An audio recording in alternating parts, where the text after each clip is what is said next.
Moses.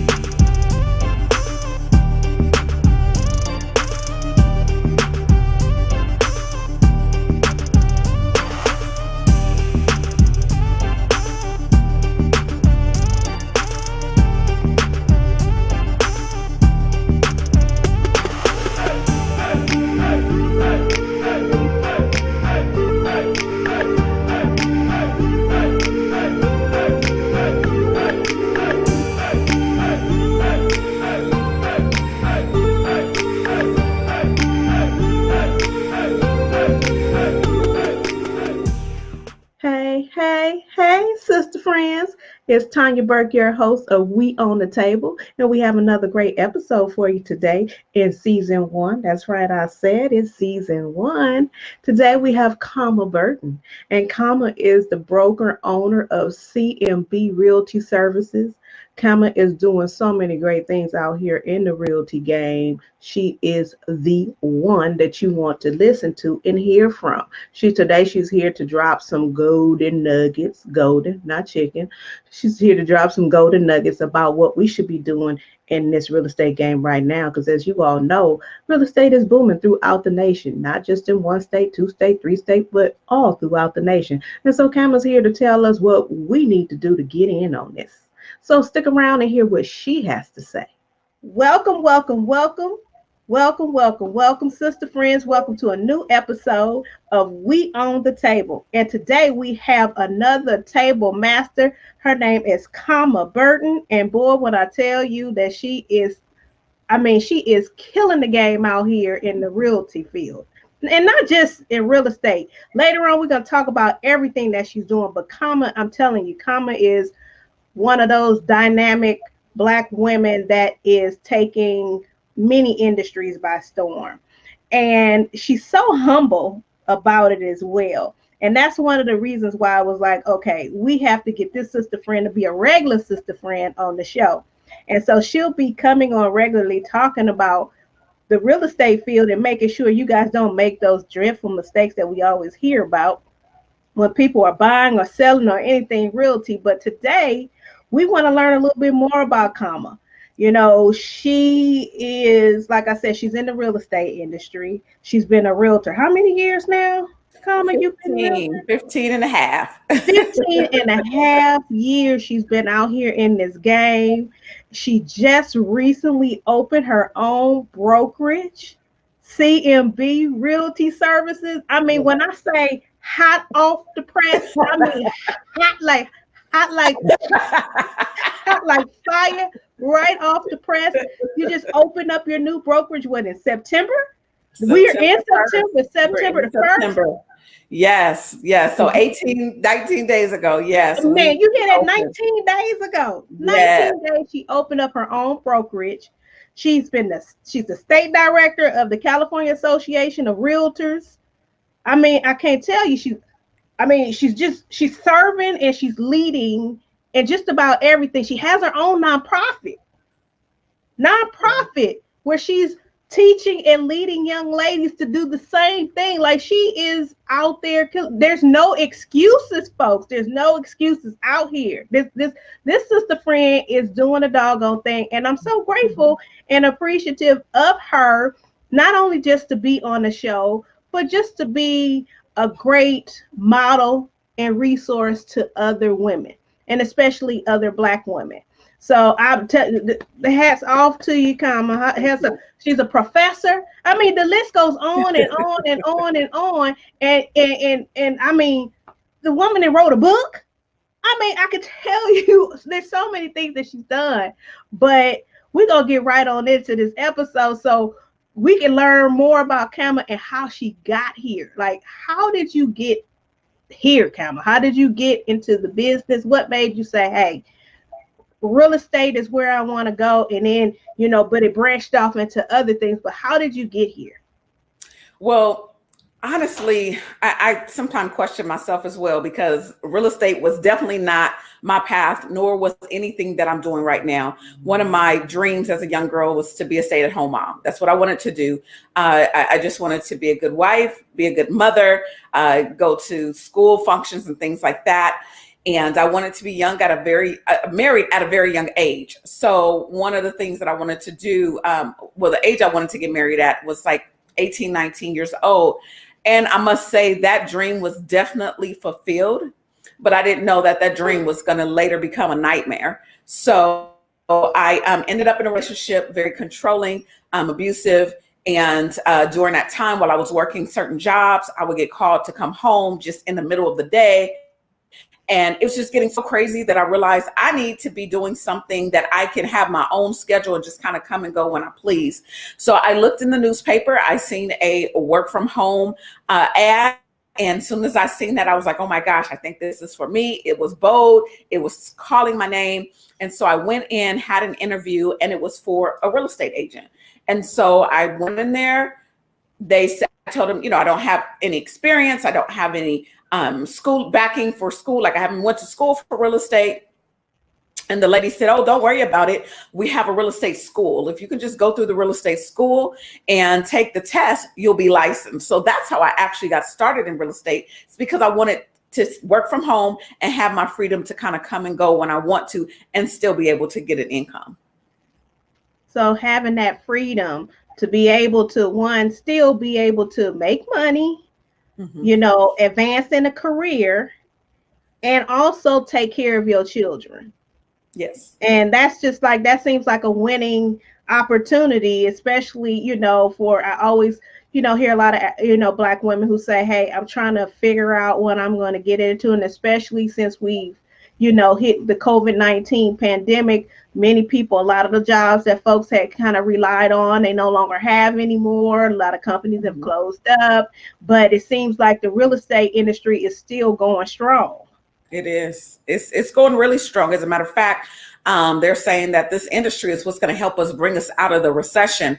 And with I me saw working that. literally every weekend, oh yeah, it's working for me right Yeah, now. because I'm just like, just looking at and seeing all these folks saying, just on my block alone, we've had about maybe 3 or 4 people who sold their homes in the last few months. And I mean, one of the guys, his house sold so fast, they didn't even have time to put the for sale sign up in the yard. So, I Nope. mean, it's definitely a seller's market, it seems like.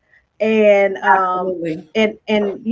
hearing about the multiple offers and people just really really making profits over their homes. Some of these folks who bought homes, years ago when the prices were a lot lower, and now they're selling it for 200 and 300,000, or sometimes 500,000 more than Mhm. what they paid for it, and Yep. able to cash out and then maybe get into a bigger home, or in a neighborhood that they always wanted to live in. So it just seems like a very strong market right now to be in this industry. Oh, absolutely. I mean, it's bananas. I was sharing that just the other week. Someone I showed property to a client, 140 showings on this home. The agent told us over 40 offers on the home, and the house went $50,000 over what it was listed at. I mean, just in one weekend. It takes that. I tell people, look, right. Exactly, exactly. So this it's getting real out there. So my buyers out there, I'm trying to tell them, you have to be ready for the long haul because you have to be very strong. You have to be able to make strong offers. It's tough. I'm not going to sit here and lie and say, yes, I've been able to get all these offers accepted. It's tough. But when I put a house up for sale, I tell my clients, look, by the time you go and put a home up, I put your home up for sale, I'll tell you, just be ready to move. So if you're not ready right now, get ready because it's going to sell just that quick. Wow, I might need to have a conversation with my husband. We might we might need to put the for sale sign in the yard, Well, and see, we and, can and, talk. and it really takes some chances, because I Yes. mean, and it seems like it's been a wonderful career choice for you, and just how you have, you say, like, you went in, started as, okay, this is something I just want to do, so I have some flexibility to be able to still be around for my children the way that I want to be, and still be able to earn money and be self-sufficient, and making sure that we all are taken care of, because that's what we do, especially, as Black mothers. And just making sure that you was able to continue to do that. And it just seems like what started off, what you didn't think would lead you to where you are today, to where you have kind of just even transitioned, just even in your leadership roles, that you've held within this industry. Can you talk a little bit about that? Sure. So yeah, like I said, going into this business, I never expected to be where I am right now, and it's brought something out of me that's different. Sometimes people don't understand why you go through something. You go through something. There's always a reason. You may not know what that reason is. You may not know what that end game is, but there's always a reason. So just getting more involved in my business by attending events. Like I'll go to networking events and talk to people. And then people started sharing with me all of these different groups that they had and things that were going on. So I actually got in the business, or got into leadership. I attended a candidacy workshop, and I was just going to understand, how do people run for these offices? How does it work? Because the real estate industry is very involved with policy and things like that. And so I was there, and a friend of mine, Doug, we were talking, and he said, he was telling me, oh, you should get involved at the local level. And so I said, well, okay, that sounds good. What do I have to do? So the first thing he told me, which I'm going to give you all just a little advice, is that he said, get involved on the finance committee. When you're working with a nonprofit, not-for-profit, understand where their finances are, because you need to understand how that group works, and so, or that nonprofit or not-for-profit works. And that was what I did. I began to get involved with finance, on the finance committee. Then later, I learned more about what the board of directors were. So I ran for board of directors. I began to be a part of the board of directors. And then from there, for my local association. And then from there, I was able to find out more about how to be a state director at the California Association of Realtors. So once I became a board of directors, about a year in, I was appointed to be a state director. And now that I'm a state director, I am attending the National Association of Realtors. So you see how this thing just kind of snowballs, because you begin to talk to people. So that's what I did. I began to talk to people, and I learned more about what it is that I was doing. Because I know people, we sign up for things. Some people sign up because it sounds fun, but there's actually work that needs to be done. So I fell in love with the work. And just from there, it's just continued to blossom. So I'm currently the treasurer of my local association, and I'm finishing out this term, and I was just elected as the 2021 president-elect, and I'll be the 2022 president of my local association. So it was just getting involved and just staying involved. Wow, wow, wow, wow. I mean, yeah. And I'm glad you shared that story, because you gave a lot of you gave some good nuggets right there. And I'm not talking about chicken or catfish. You gave some golden nuggets right there to folks, because oftentimes we get involved in things like you said, we just do the job. We just say, okay, I am a blank, and I just go in and do the work. But you taking it further and learning more about, especially behind the scenes, about how is this happening? What happens? Like you said, fine. I believe that was the best place. That was one of the greatest advice that your friend gave you, and saying, hey, be a part of the committee and be a part of finance, because finance is one of the most important, committees that you can be on in any organization. I don't care what it is, whether you are, an elected position, appointed position in any type of organization. The finance committee, that's where you learn. I mean, you learn everything. Yes. In that particular committee. So, and then that was a whirlwind of you going from there. And now, in the next year or two, you're going to be the president. Yes. So, yes. I mean, congratulations. Thank you. Thank you. And you make it, I'm not gonna lie, seeing you out here, you make it look real easy.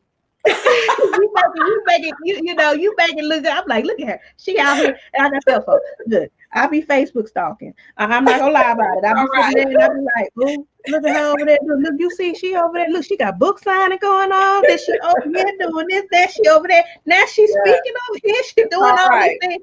And I'm It's like, all right. hey, do the doggone thing. But you make it look easy. But I know that it was, it It taking came that with path something. wasn't always easy. No, it wasn't, and that's why I tell people it came with something. I have not arrived. Just to let people know, I'm still working, and I don't think there ever will truly be a point where we've arrived. I've heard Les Brown say, if you've arrived or you've gotten to that point, you're probably not where you need to be. So that's why when you start learning more about what you do, it constantly evolves into different things. I mean, literally, my mind just keeps going, going, going, going, going, because I feel like there's always more to what it is. And one thing about me, which I encourage people to do, is stay educated throughout it. Like, you have to know what you're doing. If there's a seminar that's going to help you, if there's a book that you need to buy, if there's a training you need to go to it. Stop saying, well, I don't have time for that. Well,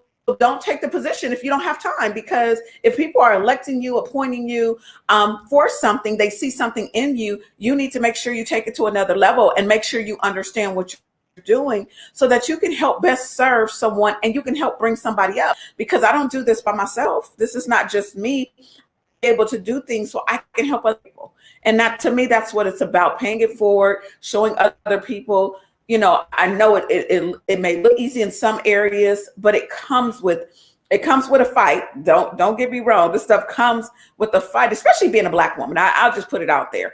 It comes with a fight. It comes with a struggle. But I always tell myself I'm in it for the long haul, and it's going to be very hard for somebody just to pull me out of something because of the way they feeling today. Because ain't nobody got Oh, time for that. oh, oh, oh, I'm just gonna keep what I do. Shoot. that was a read. It's gonna be very hard because how you feel. Oh, Lord, have mercy. How you feeling today? We I got to be mean, real about it. We got to be real that is about so it. true. Hmm. And I mean, that's a lesson in itself. That's a Yes. lesson in itself that, okay, this is tough. Nobody said it was going to be easy, but this is a little tough, but I'm going to keep going anyway. Anyhow, as my Absolutely. grandma said, keep it Absolutely. going anyhow. You Anyhow. know. And so, I mean, I'm just amazed at your story. You know, you overcame, you said, the tumultuous and abusive relationship, Hmm. and you said, okay, I can't let that stop me. I'm a mother, I'm a wife, but I gotta keep going, and I gotta do what I need to do to put myself in a better situation. You found an avenue, Hmm. and you kept doing all these different things, and I'm pretty sure, because I know that you're a Christian woman, and I'm pretty sure that you knew, okay, God brought me through these things. You relied on God to help you and mold you and Absolutely. lead you, and listening to Him, and Him guiding you. But you were obedient and listening and discerning, because it's definitely paid off for you. So you've gone through all these things. You started off as a realtor. You decided, I need to know more about this field because I'm in it to win it. I'm in it for the long haul. And then you're to this point now where you've opened up your own brokerage. Yeah. What made you say, okay, now's the time for me to do this? It's funny that I've been thinking about opening my own brokerage probably my entire career, because when I originally took the real estate license test, my goal was to become a broker right away. That was my goal. The one of the requirements were a bachelor's degree. There was something else you have to do, and you can go and take your test. Well, I have a bachelor's degree, but I still didn't take the test. So it literally has taken me 14 years for me to finally take the test, which I did November of 2019. And so it was I just started feeling this pressure, like, okay, comma, you've been working under a brokerage for years. You want to help other people. I didn't want to just build a team. That wasn't enough for me. I wanted to have something that I can call my own. I know that there's not a lot of Black Black brokerages out there at all whatsoever. So I just said, you know what, now is the time. I have children. My children are entrepreneurs, and I wanted to show them that whatever they want to do, they can absolutely do. And then I started following. There's a group under a women's initiative under the California Association of Realtors called Woman Up. And they're really trying to close the gap between men and women brokers and leaders, because we as women we're about a little over 60% in the industry as realtors and brokers, but we only make up about 20% of women brokers, like active brokers that's out there opening their own business. And so hearing those numbers, and I can't even imagine, I don't even know what the numbers are. I believe they mentioned a couple of weeks ago that the numbers were even smaller as far as the minority or Black or Latino, as far as and Asian brokers. It was so small. And I mean, out of that, it could have been more than 5% or something like that. Wow. They told me on that, but I knew that I have to contribute to that number. So if I contribute to it, how do I encourage other people to do so? So I went ahead, took my broker's license, failed a couple of times. I tell people this because it's not easy. I was in the business 14 years when I had taken the test, almost 15, and I failed it because it was tough, but I persevered. I went through because I started thinking about the other people that I'll be serving and helping and leading, because I want them to know that it's possible. So then I just said, you know what, this is it. I'm going to go ahead and take the test. I passed the test. And I just felt like this year, 2020, was the time to go ahead and open. Despite the pandemic, despite that was happening, I didn't want to sit and feel depressed and say, woe is me, why are we at home? I wanted to make sure that even during a hard time, that I can find goodness in it. And so I actually filed the paperwork in April of this year and got started with everything. So again, just another one of those things that I said, despite of what's happening around me, I have to find the good in it, because everything is working together for our good. So if everything is working together for our good, that means this pandemic is working for our good. When I was going through the controlling relationship, it was working for my good. So it was all working for my good. So I had to see through a different lens. I had to see the glass half empty instead of half full. Oh, nope. Had to see the glass half full instead of half empty. So that way I know that at the end of the day, there's still more out there for me. So I just said, hey, let's do it. What's the worst that can happen? Nothing. I say no. That's the worst that can happen. Man, oh man, oh man. That was like a drop it like it's hot statement. Like, if I didn't have these 45-year-old knees right about now, when you was talking, I would have dropped it. I just had to, just raise my hands instead. Okay. Because if I drop it, it ain't coming back up. Right. I'm here to help you though. I'll support you. But I'm so glad you said that, because there's so many people who are out there who are kind of just stuck because of COVID-19, because of these adversities in their lives. And it's like, no, that's the time when you need to just really be out there, like, fighting and punching and getting that stuff out, clearing the weeds, That's right. This is the perfect season for millionaires, billionaires, entrepreneurs, you name it, whatever it is. Whether you're in a job and you're looking about going up, this is the time for you to do that. If you're in a job and you're looking and you say, hey, well, it's COVID-19 and I shouldn't go over and elevate myself and make more money. No, this is the time for people to do that. And so many folks are just holding back. And I'm so glad you said that despite everything that's going on. Well, can I say something? You just said something that I actually told myself. So in the beginning of the pandemic, my phone was ringing off the hook. Literally, I was getting leads. People were calling me ready to move forward, whether it was talking about putting their home up for sale or talking to a friend or what have you. And I would not share with social media what was happening in my life. And I felt so bad because I was like, oh my gosh, I'm doing all of this stuff is happening in a good way, but I felt like I was going to offend someone. And I was watching people post and everything. And I said, well, what's wrong with that? Why am I holding back? Maybe we can rejoice for somebody else that's rejoicing. It's not that I'm bragging, but it's okay to share because sometimes somebody wants to hear some good news from somebody. Sometimes people want to hear that somebody's doing better. So it took me a few months, but I noticed the more that I'm posting about my great news, people are celebrating with me. Now, will I have some naysayers and some haters and some people that's saying, why is this? Yeah, but I don't care. I really don't. If I can help, if my story and my testimony can help somebody else build and say, you know what, I can do it, then so be it. And that's what I'm getting now. People are saying, you know what, comma, I'm encouraged. You know what, comma, I decided I'm just going to move forward with this or move forward with that because of what you're doing. So just because I'm afraid of the one or two voices that may be a teeny weeny louder than my other voices, I need to back up and help those people that want to hear something great and know that something is possible. You hit it right there. That is your testimony. We all have testimonies and we should be sharing them. That's our role. That's what we're supposed to do anyway. And I'm so glad that you said, you know what, let me do this. And you know what, no matter what you do, we're gonna always have the haters. Always. We're gonna always have the naysayers. Always. And that's fine. Where are they? Sitting off in the corner, peeping and looking at you doing all what you doing, like, look at her, she bragging again. Yeah, you got that right.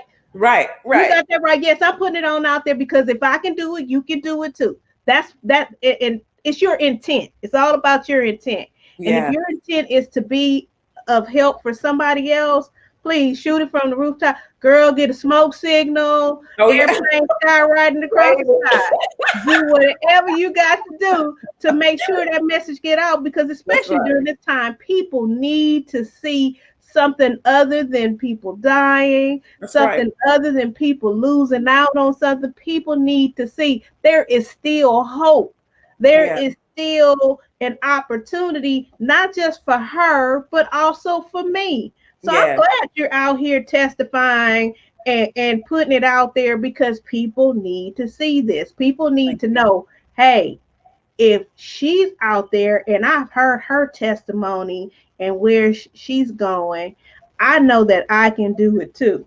And it's funny because right before we got on, that was the last thing I posted on my Facebook. I said, I just love it when people, put posts in spite of I, did this. So in spite of COVID-19, I was able to do this, or I'm doing this, or I'm still blessed, or whatever the case is.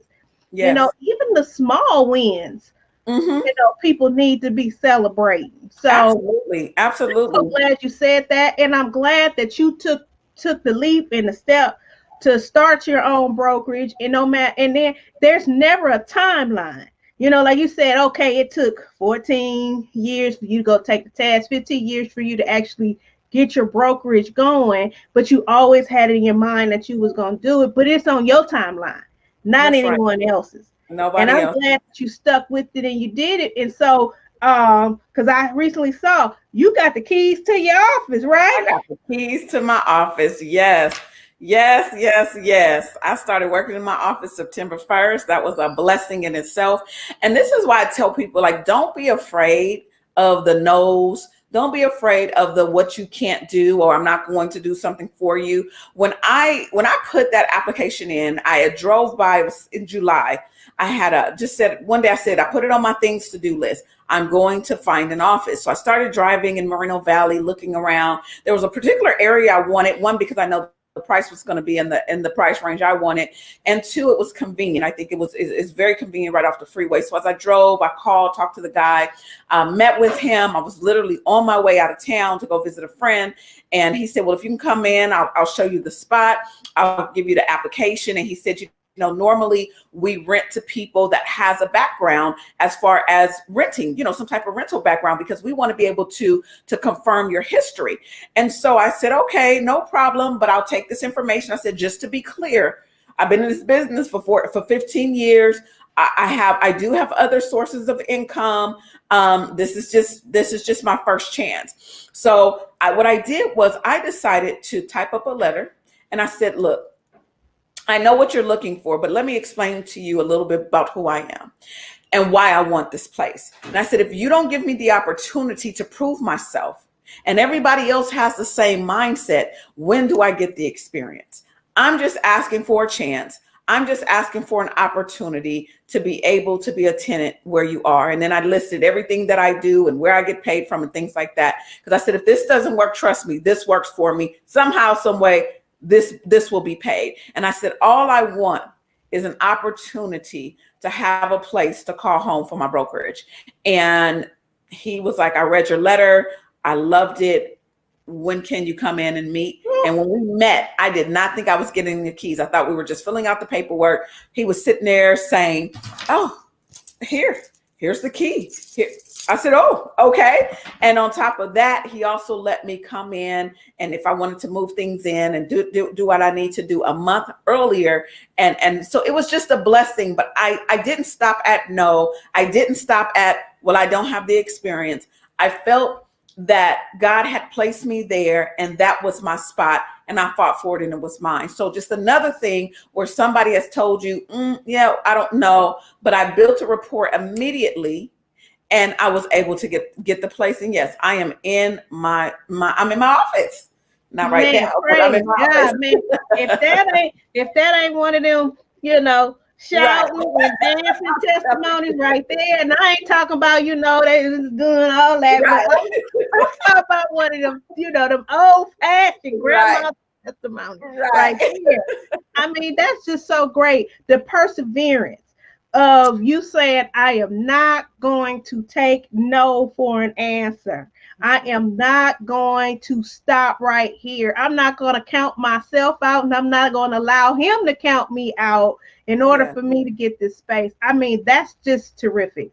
I just love, love, love that story because it just shows that, you know, you just like, you're like, okay, there's nothing going to stop me from getting to where I need to be. That's And it definitely was, had God's hand on it because he just, parted the Red Sea, like, okay, there you go, there your path. Go on over there and get your keys. yes. So I mean, Thank you. congratulations. You are doing great things. I Thank mean, you. just for you to say, okay, because I can see someone saying, okay, they took the test, they passed the test, and then 2 years go by and they passed the test, but nothing has happened.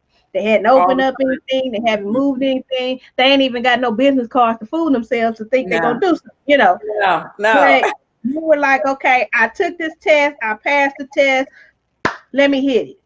Absolutely. And you talk about the business cards. So I just got my business cards in. I have one agent under me, and she was my assistant at one time, and she passed her test. I met her from being in my class. And so one of the things that I teach in class, making sure you're equipped.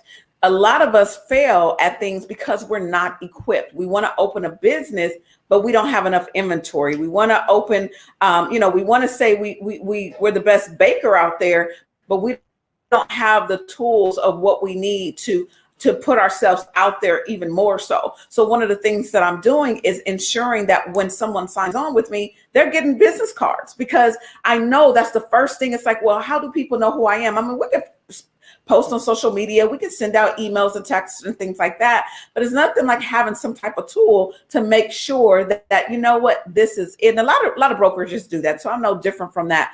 But there's some things that I want to make sure that people are equipped with, so that way I can take the excuses out of, oh, this was too hard, or I didn't have this and I didn't have that. And then I do a lot of training, because training is everything. If I'm still training as a broker, okay, I'm still going to trainings and seminars. I've signed up for several in the next couple of weeks. If I'm still doing that, why do I not expect the same from those that I am leading to go to learn as well about this industry? So I want to equip them with the things that I believe they could be, that a new agent should be equipped with. So that way it'll be harder for them just to turn their back on the industry and run away because it was too hard.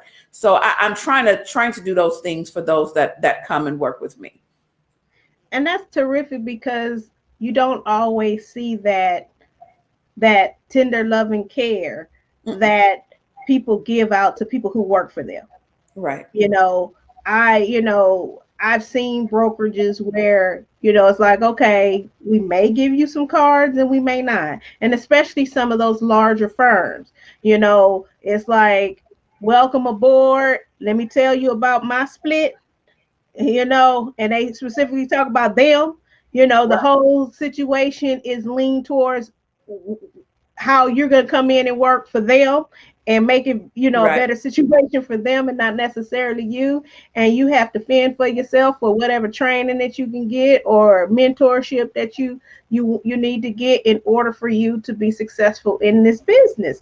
And so I Right. think that's, you take it a step further and provide like this real elite service in terms of, the people who you're going to have coming on to your brokerage. And you say you have someone that came on and she was previously an assistant, and she went on and got her license, and so now she's a full-fledged, and she gets to have someone like you to mentor her and guide her through the process, which is going to help her be successful. And then hopefully she sees the same thing and pays it forward. And it just becomes this chain of people not holding Yes. back the resources, as I say, the resource hoggers, which I cannot stand, but Me are out neither. there making sure that everybody is taken care of, because we each have a role, We in do. doing that. So I appreciate Yeah, that we do. about you. And I mean, goodness, whoever comes to work for you, you're a doggone real estate professor. So they're going to get all the information that they need Oh in yeah, order for them to be successful. absolutely. And I mean, Yeah, so the resource hogs. I love that word. Oh, I'm sorry. No, I was just resource hog. And the thing I realize is that I mentor and I train and I teach because when I didn't know how to do certain things and people wanted to keep it to themselves, they didn't want to tell you it's something that we want to ensure. I want to ensure that everybody gets a fair chance at business if that's what they want. You want to build your business? Well, I'm not going to be that resource hog. I'm not going to be that person who pushes you aside. That's just not going to be me. I want to make sure that you get all the resources that somebody did not give me. So, and I'm so glad you say that, because I'm telling you, that's the one. A couple things I don't like. I don't like when people steal, and I don't like when people purposely keep information from other folks. The resource hoggers. I can't stand y'all. Okay, I'm just letting y'all know I yeah. don't like y'all. Okay, I'm a Christian woman. I gotta love y'all, but I don't care for y'all Right. because Right. it is enough Let's make to that go clear. around for all of us. And so it's Mm. great to hear that you are committed to other people's success. You are committed to making Yeah. sure that other people are successful, and you don't care if they, exceed where you are or wherever they choose to go, but you just want to make sure that they have all the tools that they need. And that's just and unfortunately sometimes it can be a rarity these days.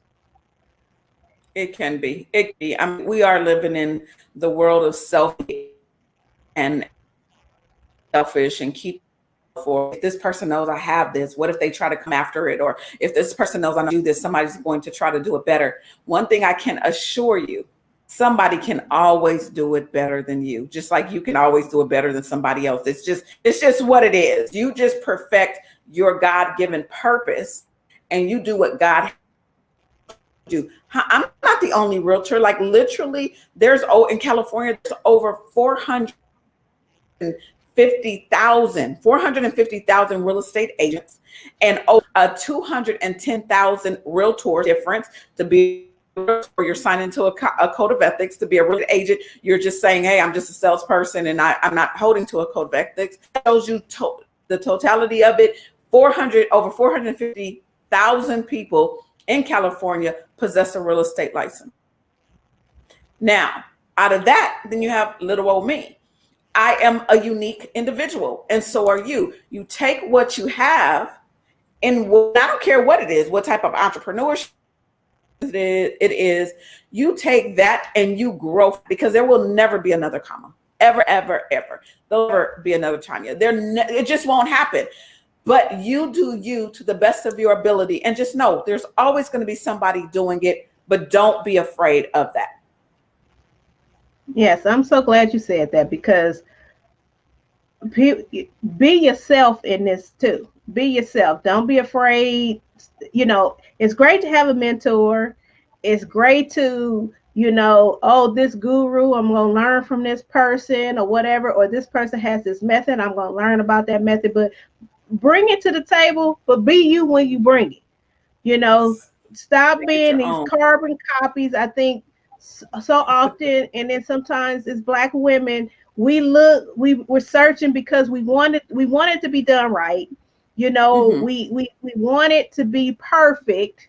And so we search and we look and we see, oh, okay, this person right here, they're out here killing the game. They're making millions. They're doing the things that they're doing, and they're successful at it. So I gotta go and do exactly what that person is doing. I gotta become that person. And it's like, Right. no, you gotta be you. You gotta do what they say. You gotta do you, boo. You gotta Gotta do do you, you. boo. This, yeah, get the Yeah. resources, learn from them, but never lose sight of who you are in the process. Yes. And it's clearly shown through your, experiences and successes that that's exactly what you did. Yeah, yeah. I mean, we just have to be open-minded to things. We have to, again, understand we were not put on this earth by ourselves for ourselves. We were put on this earth to help other people. And when people get that through their minds, then I think the world will be that much of a better place. I'm working on a project, and in the project that I'm working on, one thing I put this song in there from back in the 80s with Michael Jackson, Diana Ross. I mean, it was Kenny G. I'm just trying to think of all the people that were in there, and it was "We Are the World."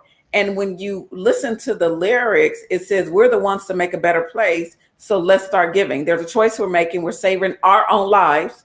So we have to make it a better place, just you and me. Like, we really have to make this place better. And the only way we're going to do that is coming together and understanding that we all have something that we can intertwine with people. I will never meet everybody on the face of this earth. It's just absolutely impossible to do in 1, 2, 3, or 4 lifetimes. It's just impossible. But with the circles you have, I believe that with the people we come across, networking, what we do is we come together, we build together, and we grow together. That's one of my taglines. I was the president of a group called Women's Council of Realtors. And as president that year, almost every single email that went out, I always ended with, let's grow together, because that's what we need to do. We need to grow together. I can't do this by myself. I just can't. And I'm not going to try. I tried. Not you guys. That's right. I didn't like delegating because I felt like people couldn't do it the way I was doing it. I felt like they couldn't think like I was thinking. I didn't think they were going to do things when I would like for it to be done. And I'm not a mean person to work for at all. I just would like to see things get done. As long as we communicate, we got this. We okay. So it was hard for me because I didn't trust. After going through what I went through, dealing with certain people in my life, being burnt by people, I was like, I can do this all by myself.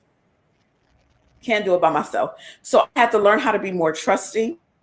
I had to learn how to open up more. I had to learn other people, find out more about them, do assessments and things like that, so that I can discern who is right and who's a good fit for me, because everybody's not a good fit for me. Even with agents, every agent is not a good fit for me. I'm not even recruiting agents right now. Where I am focused on building my business. If somebody comes to me, we sit and we talk, but I'm not even focused on recruiting right now.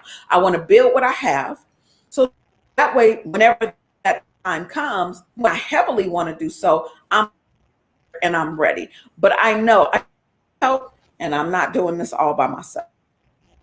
Wow. I mean, that I was like, okay, she calling me out. She talked about all these things where I have struggled, where it's like, okay, I want to take it all on my own. I want to be the accountant, the banker, the assistant, the the carpenter, you name it.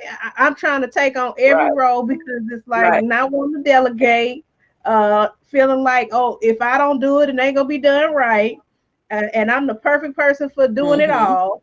And then you get burned out, and then you Yes. can't do anything.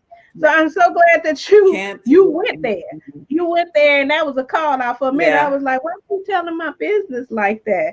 But then I was like, okay. I'm exposing all.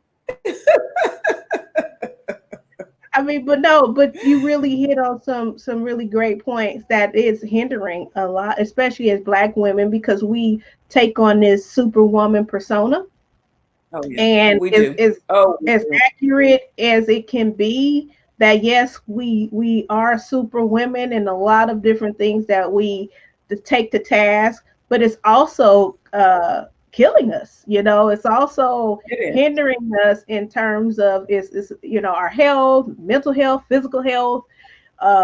We feel that we have to take on the entire weight of the world when we really don't have to. When we can delegate, when we can recruit and bring other people in to help us, build that table. We don't have to do it all by ourselves. So I'm so glad that you said that you don't know it all, don't have it all. It's gonna always be somebody else that has something that you don't have. I tell my kids all the time, look, there's always gonna be somebody a lot prettier, a lot Mhm. skinnier, a lot bigger, taller, shorter, you Right. name it. There's always gonna be somebody else. So don't try to be something that you're not. Just do you. Do you? Do you and do you to the best of you. That's Now right. I ain't telling y'all out here talking about do you and you out here running around trifling. That's not what I'm saying. I'm saying do you, but do you do the best you. Do the best you. I like that. Do the Yeah. best you. And Yeah. so how has it been for you? Because you touched on it a little bit earlier. You talked about being a Black woman in this industry. Mhm.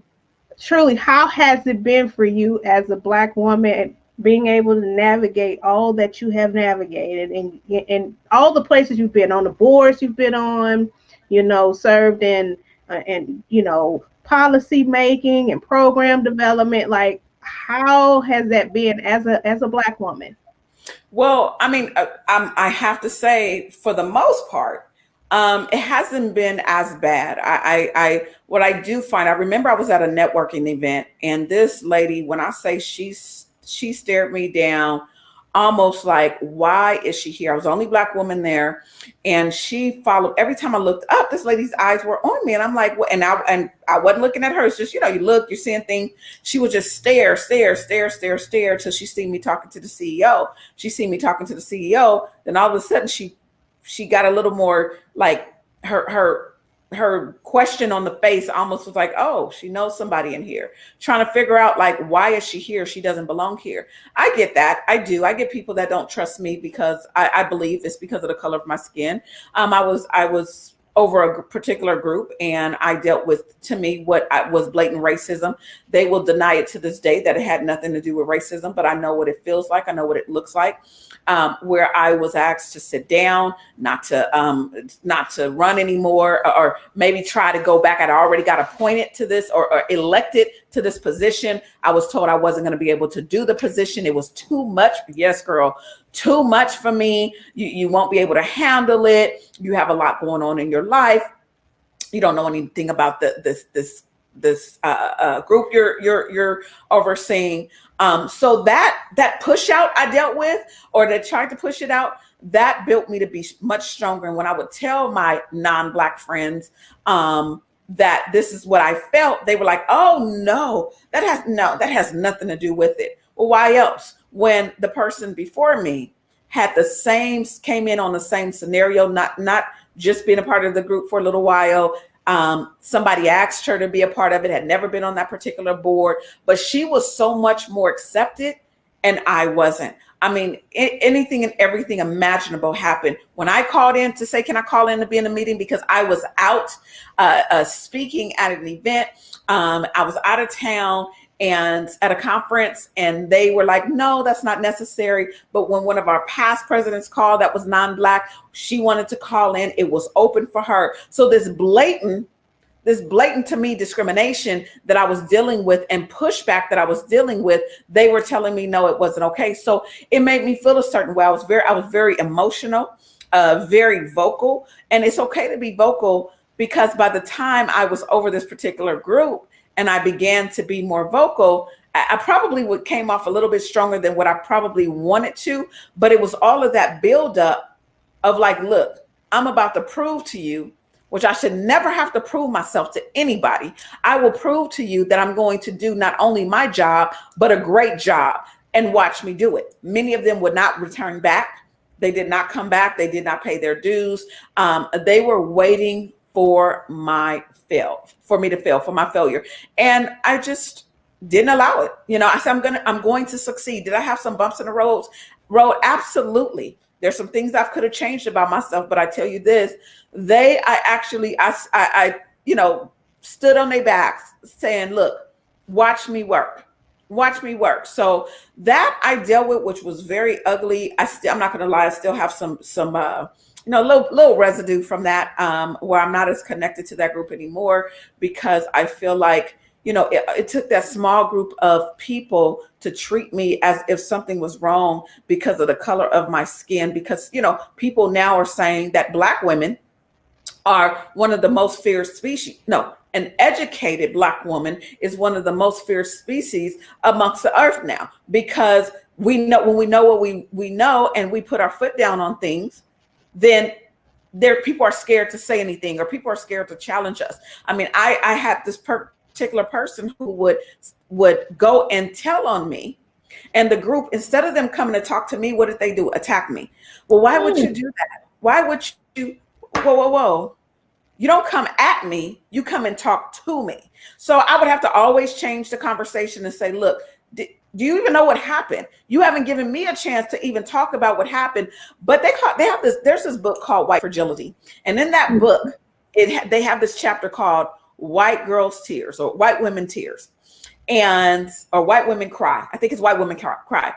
And that's what happened when the white woman went and cried to the other white women to let them know what was happening. The first thing was, Kama's the monster. She's the angry Black woman. Kama's this, Kama's that. And it took me a long time to redeem myself. But how did I redeem myself? I just continued to be me. That was it. I was me. And when other people started seeing me for who I am, then it started opening up more doors. And I began to grow and blossom from that because of that. So that I did deal with, which I'm showing other women, like, despite of what these people think about you and other people think about you, they are a non-factor in your life. Let them say they may be the very people that's going to help you go to the next level, and just take it as that. But ignore, keep pushing, and go after your goals and dreams. Because trust me, I've cried enough for you. I've been hurt enough for you. And if just see what's on the other side of it, trust me, you're going to brush it off your shoulders, and you're just going to keep it pushing. And that's what I did. And that's what I do. But other than that, I'm really well accepted, especially like at the California Association of Realtors level, the local level, the national level.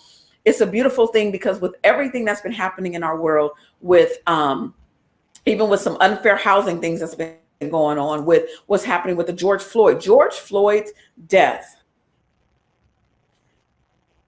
has opened up the ears and the hearts of so many people, because we were at a time where people were not so busy, and they were able to see the truth of what us as African American, Black citizens, American, has been dealing with for years. And now people are seeing things just a little more clearly, like, oh my gosh, I really didn't know this was happening. Unfortunately, it's like, what, you thought I was lying?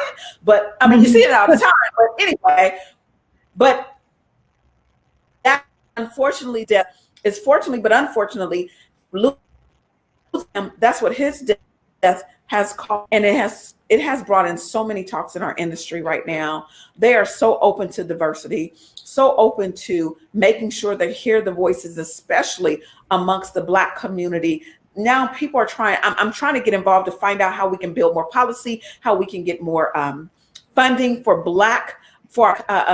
homeowners, helping them understand finance and credit and all types of things that I'm doing. I had somebody the other day try to help with their credit. They were like, this is so expensive. Yeah, but you racked up your credit. That costs way more than what it is. Trying to change that and that mentality to let them know we can get whatever we want to. We do have to change some of us have to change the mindset. So that's what I'm doing. I'm working on things because some bears got to break through it to get through it. Man, that was a mouthful right there. Because I'm telling you, just even the parts of you having to go through all what you was going through, and like you said, because somebody, another woman, I ain't gonna call her Karen because I don't know her name, but because this white woman go and tell, like y'all still in elementary school, go and go tell on you, Hmm. like as if these people could do anything to punish or chastise you anyway.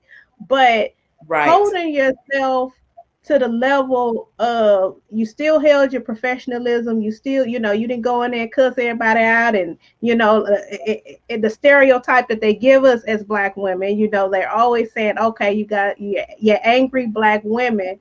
You think you keep putting us in these positions to make us angry, to make us mad, but Oh we don't yeah. even conduct ourselves as angry black women. We're passionate, we're fierce, and we're not going to allow anybody to step over us. So if that's what you call angry, go ahead and use those words. But we call it passionate. We That's right. call it, That's right. assertive. We call it all types of other things. That's right. But being able to weather that storm and still hold your composure and still be able to do the job and still get the job done, that says so much, because a lot of people can't do that.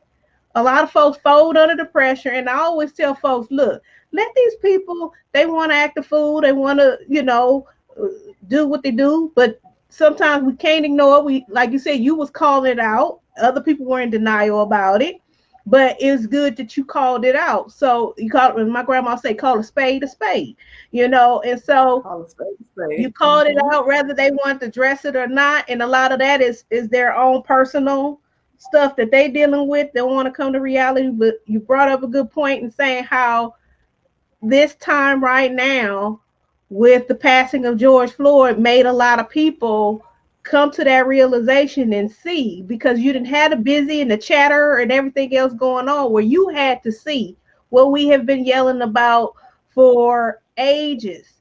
We have been saying, Yes. crying out from the rooftops about this for ages, but now you see, and now you're willing to make, some of us are willing to make that change, the necessary change to Absolutely. be more aware. So I'm glad that there are more opportunities that's coming about, that you're being able to benefit from, and being able to help more black women, black men, black families be able to, have a better grounding, like you said, with your credit, being able to be homeowners, being able to, commercial property, whatever it is, but just being, in a better financial situation, and having assets that a lot of us as African American, as African Americans, we don't have, like, our counterparts do. So Yeah. I'm glad Yeah. that that conversation and dialogue is even happening on the real estate level, because we all know that real estate is one of the areas where,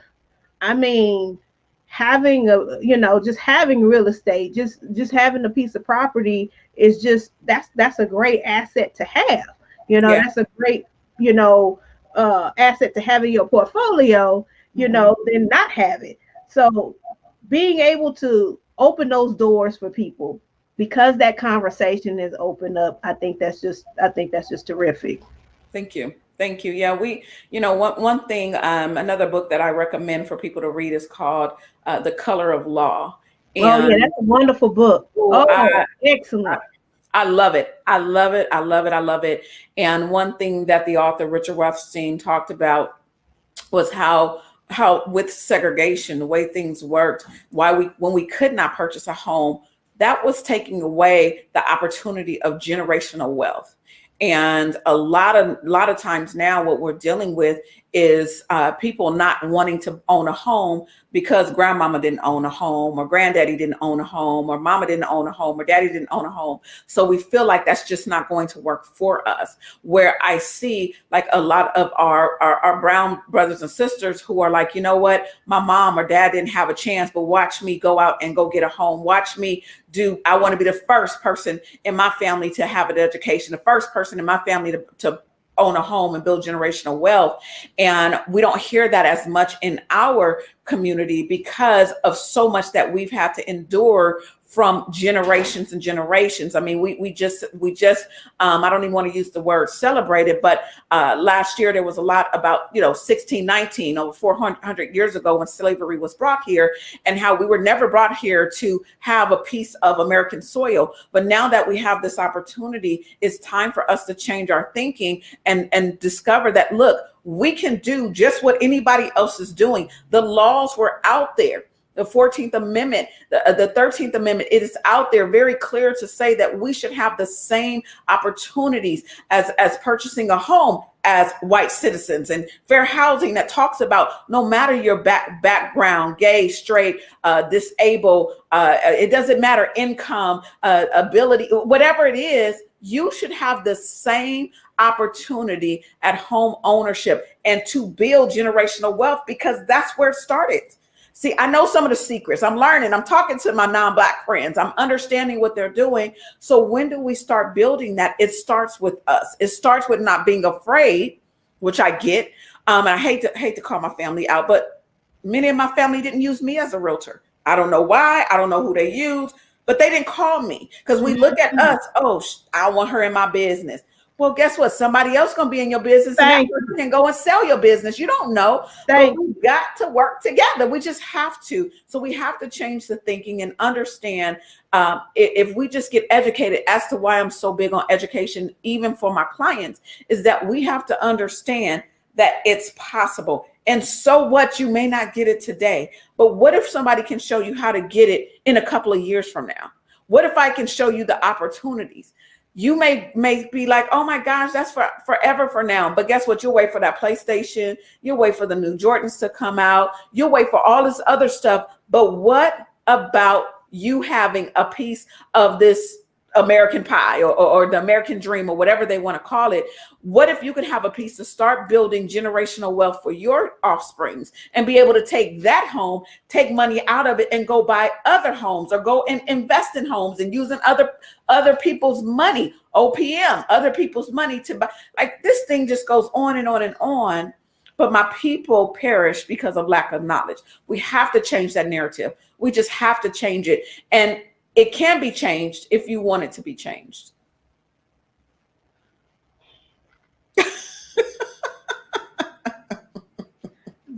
That was a shut your lips.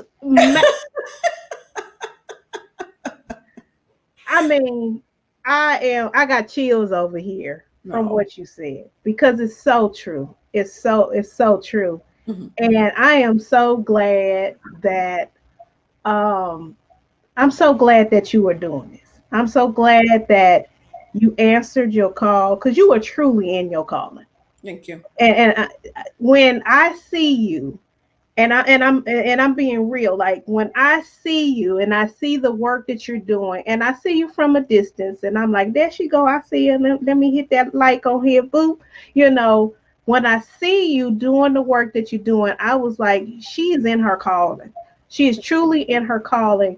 And I'm going to continue to pray for you. Please do. I'm praying for your territory to be increased. Amen. So that might mean that you might get a little extra stuff that you ain't asked for, but I'm praying for your territory to be increased, because it is people like you that we need out here in the forefront.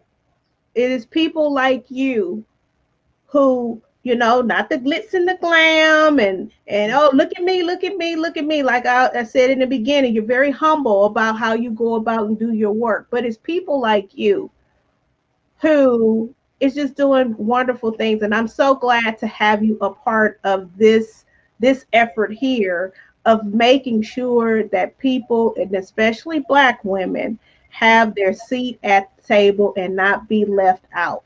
And I'm so glad that you're going to regularly be coming and giving those tools and showing folks, hey, this is how you get a piece of that pie that you were guaranteed and said, hey, you supposed to have a piece of this pie. Yeah. So I so appreciate you. I thank you for being a part of our show today.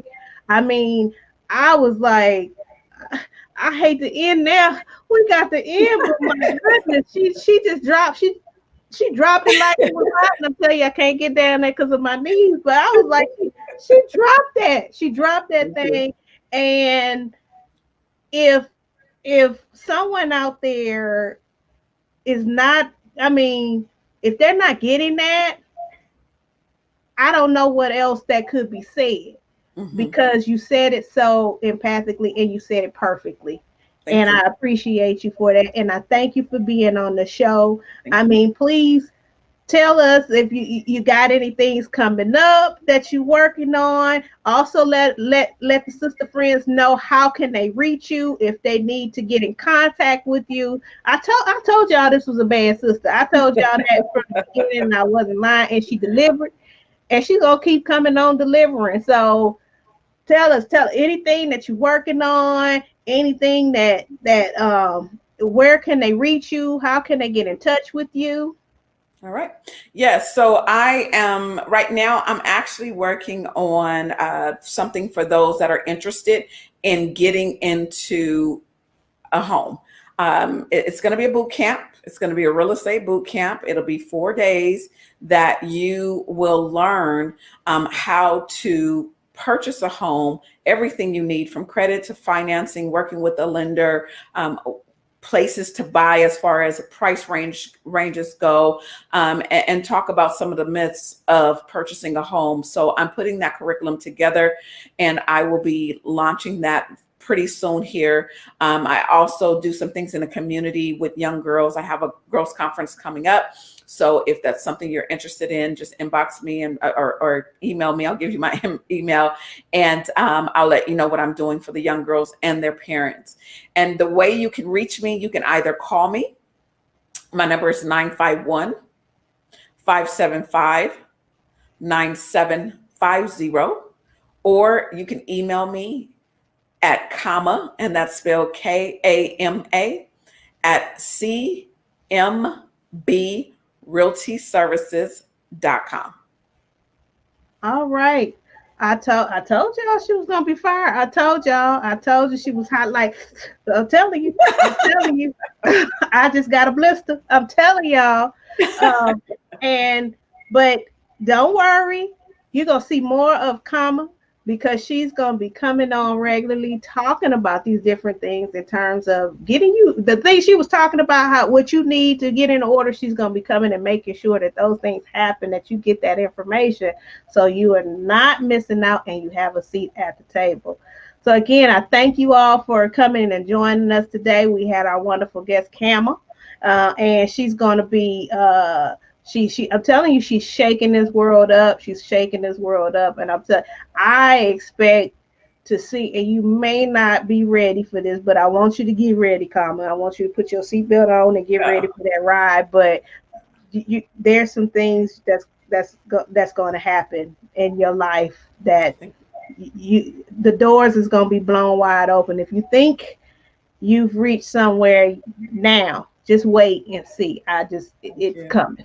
It's coming. And again, I thank you for being a part of the show. And as you guys know, there's a seat at the table. Because we own this table. We built the table, and we own this table, so we always have a seat at the table. So there's no need to bring a folding chair. So until we meet again, see you on the next episode.